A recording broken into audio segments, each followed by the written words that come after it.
Cristo chamando, chama por ti e por mim. Bom dia, telespectador do Opção para a Vida. Estamos juntos nesta manhã de segunda-feira, hoje 13 de agosto. E hoje comemora-se o dia do economista, o dia do encarcerado e dia também do pensamento. Mas, precisamente, nós queremos trazer uma palavra para todos os economistas que celebrem bem esse dia que é todo seu. E também lembrando os encarcerados, aqueles que estão cumprindo pena nos presídios. E eu espero que aqueles que estejam ali cumprindo penas, eles possam realmente, alguns que estejam talvez até ligados conosco, receberem também nesta manhã a palavra de Deus. A partir de hoje, nós vamos estar trazendo uma mensagem que transmitimos em nosso tempo com o seguinte tema: qual personagem bíblico eu mais me identifico? A Bíblia está cheia de histórias de homens e mulheres, tanto no Velho quanto no Antigo, no Novo Testamento. E esses homens e mulheres viveram episódios, viveram momentos muito difíceis, de luto, de dor, de pesar, de perseguições, de decepções também, de frustrações, de pecados, que muitas vezes nós nos identificamos com as atitudes. Sabem por quê? Porque nós somos feitos da mesma matéria, barro. E por isso somos vulneráveis, sujeitos, estamos susceptíveis a todo tipo de falhas e defeitos e erros e desacertos. Por isso, Deus nos deu esta mensagem. Qual personagem bíblico que mais eu me identifico? E você vai ver no final, quando nós trouxermos a conclusão, o que mais nós devemos nos esforçar para nos identificarmos com ele. Fiquemos, portanto, com esta primeira parte desta mensagem. Qual personagem bíblico que mais me identifico?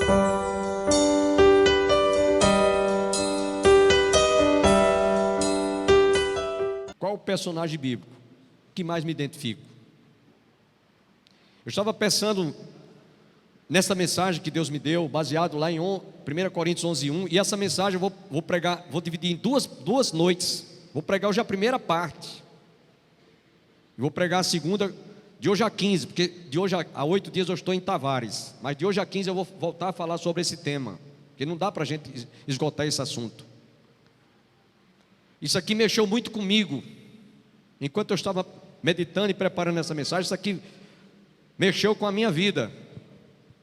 E antes de eu transmitir para os irmãos, pode ficar ciente que eu comi isso aqui.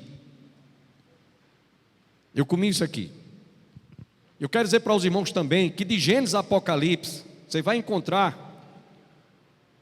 de Gênesis a Apocalipse, você vai encontrar inúmeros exemplos de homens, de mulheres, de profetas, de discípulos, que tem alguma coisa que nos identificamos com ele.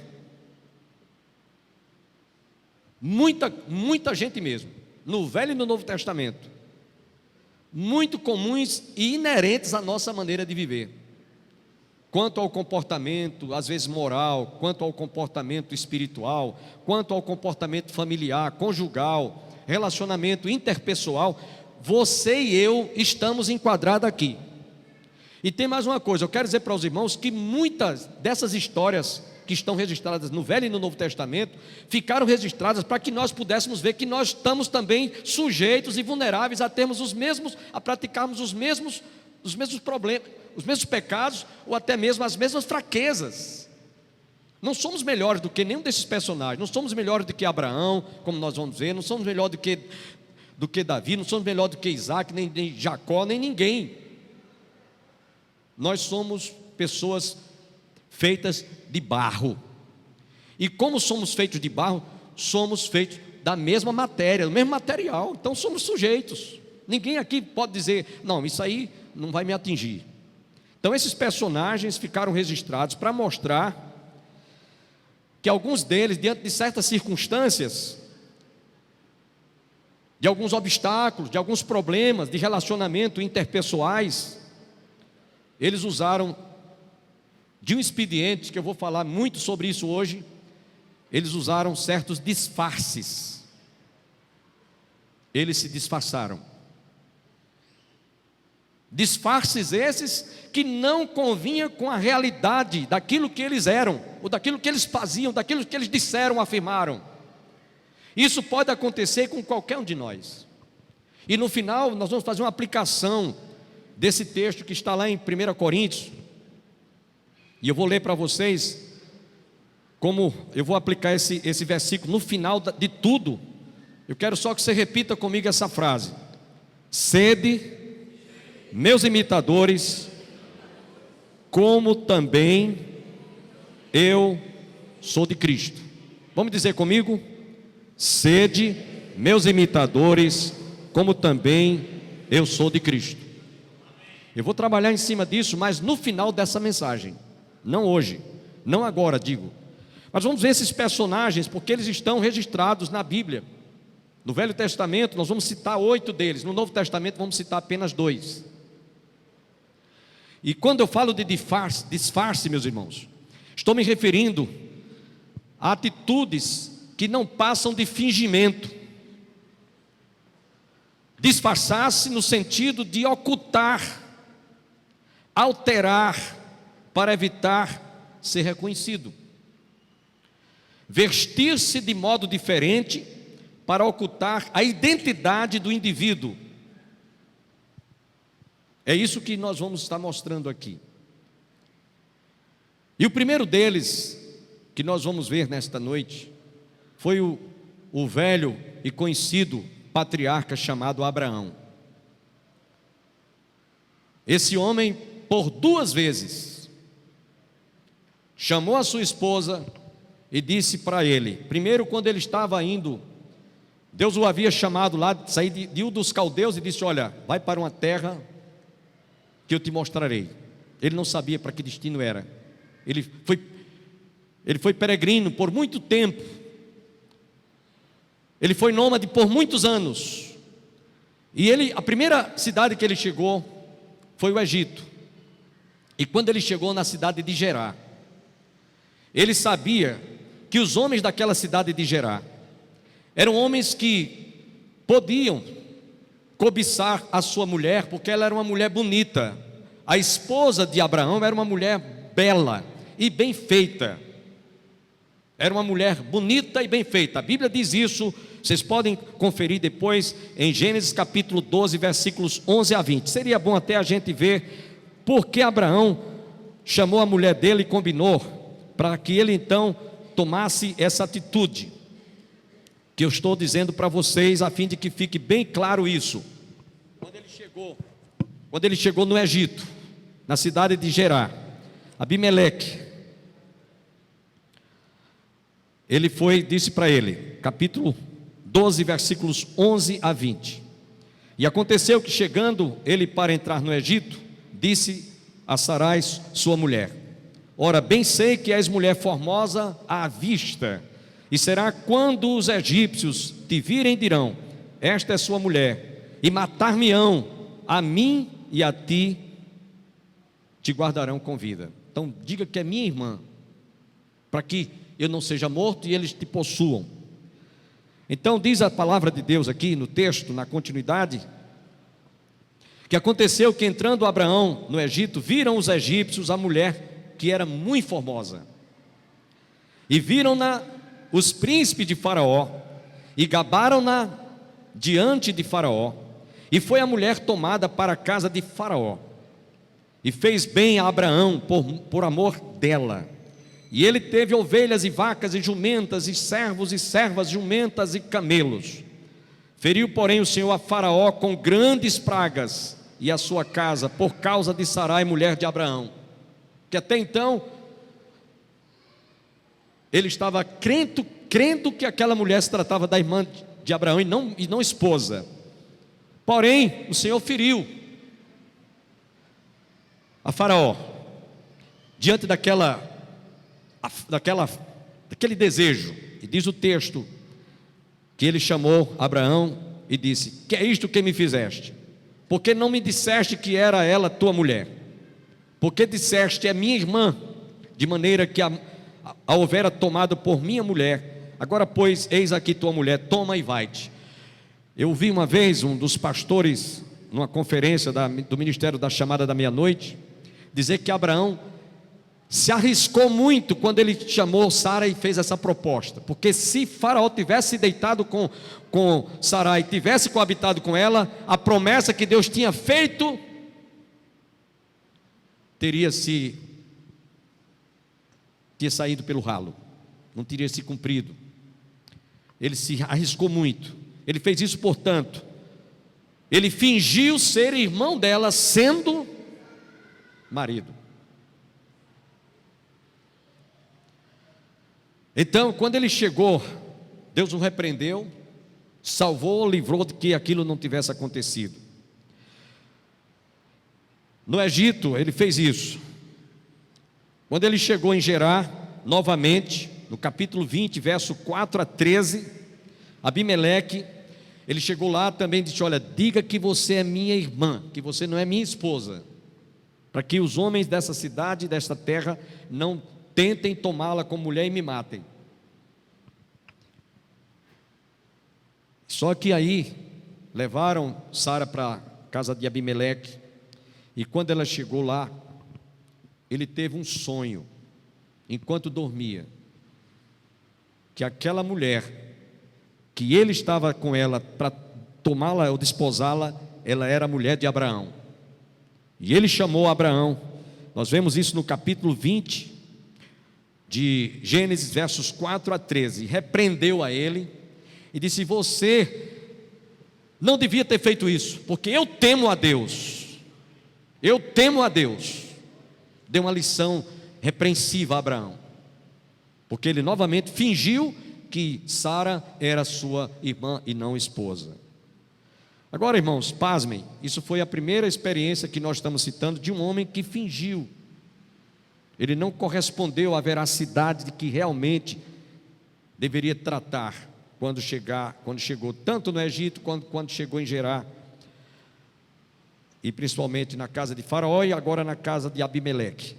Mais tarde, o seu filho Isaque teve o mesmo comportamento, também em Gerar, quando chegou em Gerar. Está lá no Gênesis capítulo 26, versos 8 a 11. Ele chamou a sua mulher, Rebeca, e disse: olha, diga que, também era uma mulher formosa, belíssima e formosa, diga que você é minha irmã, para que os homens dessa cidade não tomem-na e não me matem. Interessante, irmãos, vale salientar que os filhos têm uma tendência muito forte de imitar os pais, sim ou não? Os filhos são eternos imitadores dos pais. As meninas têm a tendência de imitar as mães, e os meninos têm a tendência de imitar os pais. Aqui está um exemplo. Ele ouviu o pai Abraão fazer isso com a sua mãe Sara, então não teve outro caminho, fez a mesma coisa. Quando chegou em Gerar, teve o mesmo procedimento: diga que você é minha irmã. Os filhos são eternos imitadores dos pais. Eu me lembro bem, a minha filha, quando era 3 para 4 anos, daqui a pouco ela vinha lá de dentro do quarto com o sapato que minha esposa usava alto, aquele sapato, desfilando, imitando a mãe. Os filhos são muito imitadores, eles têm esse hábito de imitar os pais. Agora, ruim é quando eles passam a imitar o que é errado, o que a gente faz de errado e de feio, aí o desmantelo está feito. Pois bem, então Isaque imitou a mesma coisa, fez a mesma coisa. Então um dia, quando ele estava acariciando Rebeca lá, Abimeleque viu lá do palácio ele fazendo carícia, procurou e disse: como é que você disse que essa mulher era tua irmã, eu vi você fazendo afagos a ela.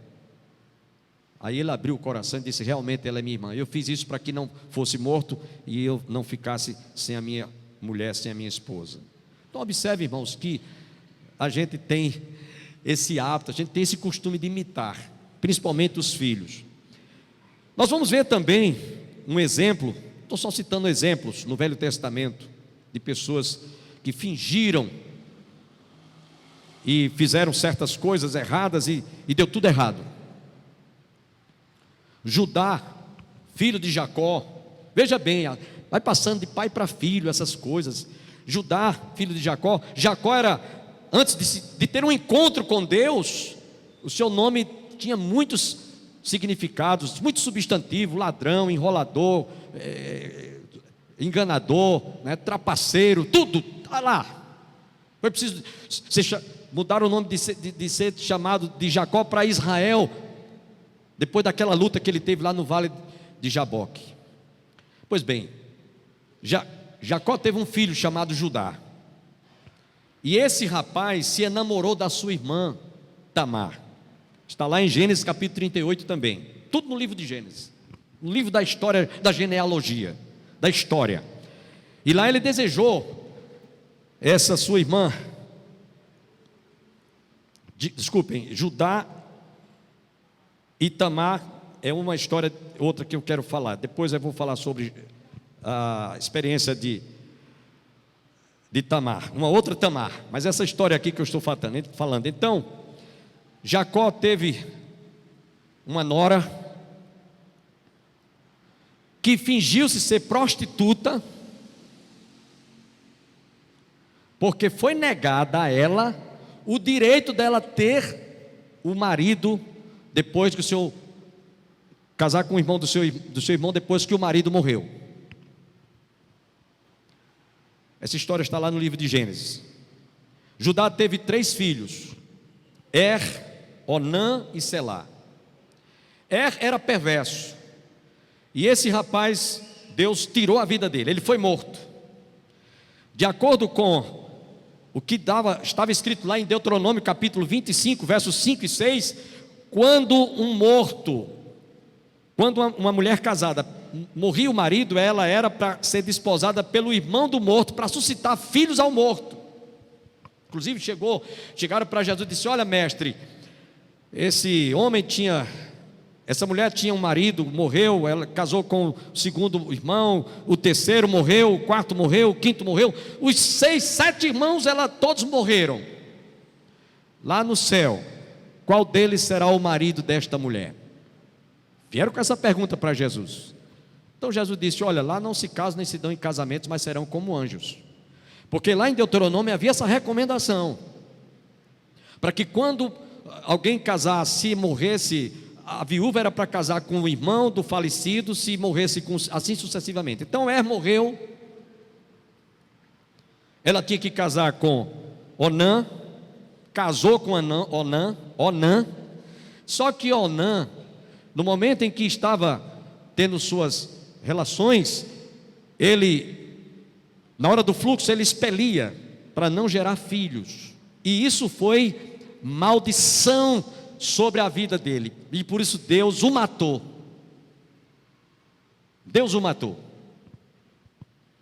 Então ela era para casar com Selá, que era o terceiro filho e último. Só que o menino cresceu, ficou um rapaz que ele tinha prometido, Judá tinha prometido: olha, quando ele tiver já homem formado, ele vai casar com você. Mas ele ficou homem formado e não casou com Tamar. Então, a mulher de Judá morreu, e aí diz a história que ele foi para a cidade de Tímina. Quando chegou em Tímina, Tamar soube que ele estava chegando lá. Aí o que ela fez? Ela se vestiu de prostituta. Vestiu-se de prostituta e ficou lá na porta da cidade. Quando Judá chegou lá, procurou uma prostituta para adulterar com ela, para se prostituir com ela. Ele estava viúvo, porém ela estava coberta com véu no rosto, e ela foi procurada por ele, coabitou com ele, sobre a seguinte condição. Ele disse: olha, você deite-se comigo, e eu vou lhe dar uma novilha de presente, só que eu não trouxe. Ela disse: já que você não trouxe o dote para se deitar comigo, deixa aí empenhado, sem ele saber que era a nora dele, deixa empenhado o selo um cordão como um trançilin de ouro e um cajado. Quando você chegar na sua cidade, você vai, mande o cordeiro e eu lhe devolvo esse dote. E aí ele foi. Passaram-se 3 meses. Ela se viu grávida dele, do sogro dela. Quando Judá soube que a sua mulher estava grávida, que sua nora estava grávida, disse: ela é digna de morte. E a morte era por apedrejamento. Só que ela disse assim, ela teve o trunfo, ela disse: de quem é esse cajado? De quem é esse trançilin? E de quem é esse selo? É o pai dessa criança. Se fosse hoje, era o teste do DNA. Como não havia teste do DNA naquela época, ela pegou como trunfo o selo, o trançilin e o cajado. E quando ele realmente descobriu que aquela mulher com a qual ele se prostituiu, porque ele ainda mandou a novilha de volta, mandou o pagamento, chegou lá, mandaram dizer que foi a mulher a prostituta que coabitou com Judá. Não teve prostituta nenhuma aqui, que ela quando voltou, chegou em casa, tirou a roupa de prostituta e vestiu a sua roupa normal, só que ela estava grávida. Ela fingiu ser uma prostituta para realmente mostrar ao sogro dela que ele foi injusto com ela, e ele reconheceu isso. Ele diz isso nos versos 25 e 26, lá do livro de Gênesis: mais justa é ela do que eu, porque eu era para ter dado o meu filho Selá, que ela tinha direito e não dei. Em outras palavras, meus irmãos, aquela mulher, Tamar, fingiu-se prostituta, e eu quero dizer que se ela tivesse hoje, ela seria contratada, com certeza, para ser uma das atrizes das novelas de horário nobre. Possivelmente ela seria uma atriz contratada para trabalhar em Hollywood, porque uma mulher como essa daqui, ela soube fazer a coisa realmente tão clara, que ninguém poderia negar a falta de justiça que o seu sogro Judá cometeu contra ela. Ela foi uma mulher realmente corajosa, ousada, atrevida, mas ela estava em busca de um direito que ela tinha, que os outros faziam e que foi negado a ela. Então ela travestiu-se de prostituta para poder chegar, dar uma lição para o seu próprio sogro, que havia negado o seu filho, que deveria ser dado Selá. É um dos exemplos que nós temos de alguém que foi negado o direito. Ela teve que simular ser uma prostituta, fingir ser uma prostituta, imitar uma prostituta para poder ter o seu direito garantido, ou seu direito respeitado. Isso é uma lição que nós precisamos analisar. A gente às vezes está fazendo certas coisas, não medimos as distâncias, não medimos esforços, não medimos os prejuízos, e às vezes até nos envolvemos com coisas muito desagradáveis, sem vermos os custos que nós vamos pagar, o preço que vamos pagar, pelos erros cometidos, por estarmos imitando coisas e atos pecaminosos aí fora do mundo. Mas eu quero também citar um outro exemplo. O rei Davi, um homem ovacionado por todo Israel, um homem tido como o soldado, o rei mais heróico que já Israel conheceu. Mas teve um momento na vida dele, para não morrer, ele se fingiu de doido, se fez de doido. A gente às vezes encontra certas pessoas falando: está se fazendo de doido. Foi o que Davi fez, lá em 1 Samuel capítulo 21, versos 10 a 15, para não ser morto pelo rei Saul, que estava tentando tirar a sua vida, custe o que custasse, com medo dele usurpar, ou dele sentar-se no trono. Ele então se passou por doido, se fez de doido, imitou o doido. Teve uma hora que ele saiu todo lá meio cambaleando, lá, meio dando volta lá, todo assim meio abestalhado, babando pela boca, pela barba, para não ser tido como um homem que realmente o rei Saul procurava.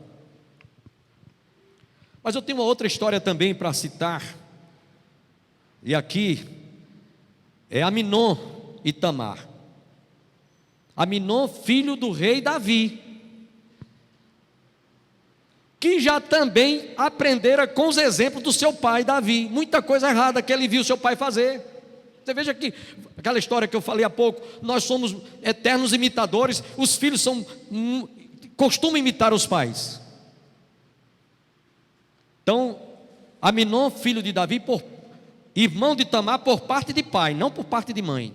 Só que Tamar era uma moça bonita, também, está lá no livro de 2 Samuel, capítulo 3, verso de 1 a 15, uma moça formosa, bonita, e ele desejou a moça, e ele foi se aconselhar com um indivíduo chamado Jonadab. Ele disse: rapaz, eu estou gamado pela minha irmã, filha de meu pai, e eu estou desejoso de conquistar o coração dela, mas eu não estou conseguindo, eu não sei como falar com o rei meu pai, porque nós somos irmãos por parte de pai. Mas Jonadab disse: rapaz, eu vou te dar um conselho, finge que está doente, fica lá no teu leito lá,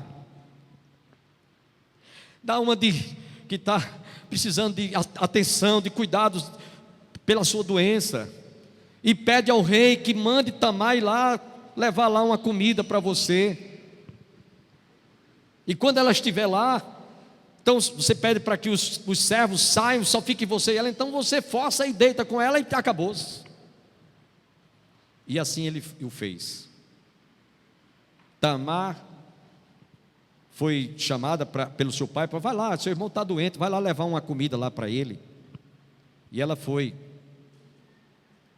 com toda a pureza da alma, com toda bem intencionada. Só quando chegou lá, depois ele se manifestou realmente, ele revelou o que ele queria, o desejo que ele queria, deitou-se com ela, forçou, depois abusou dela e despediu-a.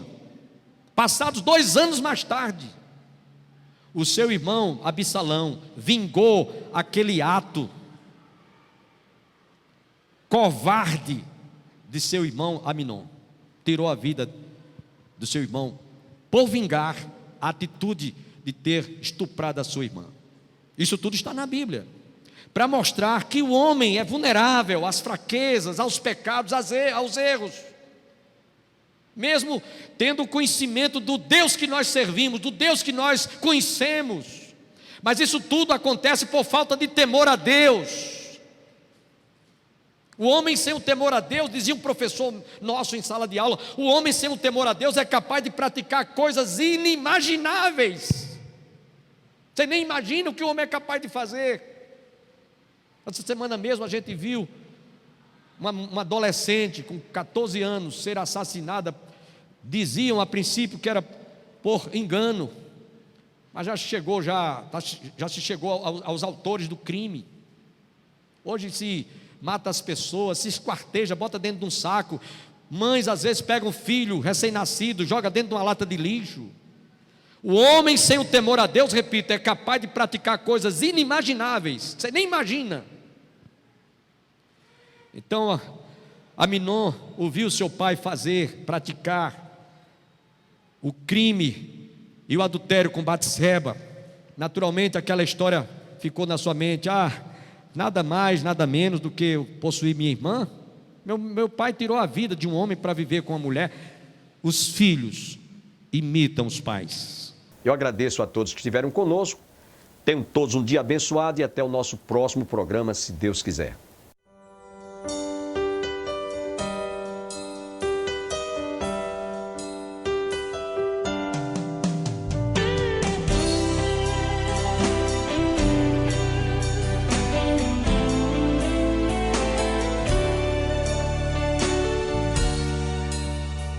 Manso e suave é Cristo chamando, chama por ti.